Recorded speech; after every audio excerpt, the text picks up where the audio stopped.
So hi guys, welcome back to my channel dream boys 94. So ఈ రోజు వచ్చేసి నేనైతే నాగబంధనం గురించి అయితే నేనైతే వీడియో అయితే చేయబోతున్నాను. సో మీ అందరికీ దాని గురించి అయితే పూర్తిగా అయితే ఎక్స్ప్లెయిన్ అయితే చేస్తాను.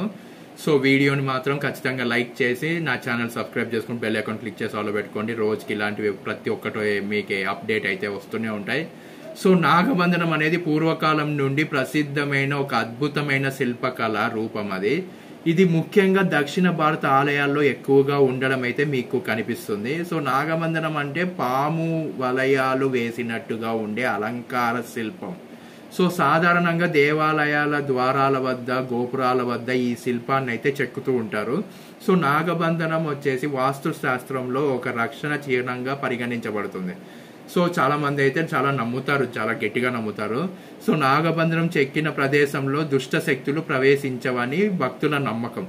సో ఈ శిల్పం సర్పాల శక్తిని పెంచుతుందని అయితే సూచిస్తుందని అయితే ప్రతి ఒక్కరైతే చెప్తూ ఉంటారు. సో ఈ ఆలయం వచ్చేసి ఆలయ ద్వారం వద్ద నాగబంధనం ఉంచడం ద్వారా దేవాలయాల శుద్ధి నిలుస్తుందని విశ్వాసంగా అయితే నమ్ముతూ ఉంటారు. నాగబంధనం సాధారణంగా రాళ్లపై చెక్కుతూ ఉంటారు. ఇది పాము శరీరాన్ని ఒక వలయకారంలో మనకైతే అద్భుతంగా చూపుతుంది. నాగబంధనం అనేది శ్రీనాగం అనే ప్రత్యేక కట్టుదిట్టమైన ఆకృతిని సూచిస్తుంది. సో మనకు వాస్తు శాస్త్రంలో ఇది రక్షణతో పాటు సౌందర్యాన్ని కూడా కలిగిస్తుంది. సో నాగబంధనం అనేది 4 మూలల్లో కూడా కనిపించేలా చెక్కుతారు. సో కొన్ని ఆలయాలు నాగబంధనం తలుపుల వైభవం కూడా ఉంటుంది. సో కొన్ని నాగబంధనం దృష్టి దోషం దూరం చేస్తుందని అయితే భక్తులు చాలా గట్టిగా నమ్మడం అయితే మీరైతే చూసే ఉంటారు.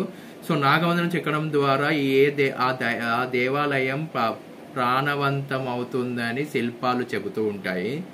సో మనకు నాగబంధనం వచ్చేసి పాము వలయాలతో గుణాత్మిక జ్యూమితి రూపం అయితే ఉంటుంది.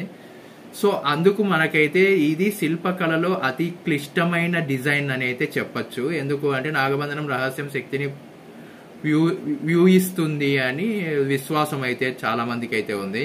నాగబంధనం సర్పశక్తిని నియంత్రించే చిహ్నంగా వాడతారు వాళ్ళు. కొన్ని ఆలయాల్లో నాగబంధనాన్ని శక్తి చక్రంలా కూడా భావిస్తారు. సో నాగబంధనం చెక్కడం సర్పాల ఆరాధనతో సంబంధం కలిగి ఉంది అని అందరికైతే తెలుస్తుంది. సో మనకు నాగబంధనం మానవులకు రక్షణ ఇచ్చే యంత్రాలుగా పరిగణించబడుతుంది. సో గైస్, దీని గురించి ఇంకా మీరైతే తెలుసుకోవాలి అంటే ఖచ్చితంగా మీరైతే ఛానల్ని సబ్స్క్రైబ్ చేసుకుని బెల్ ఐకాన్ క్లిక్ చేసి ఆల్ పెట్టుకోండి. బాయ్.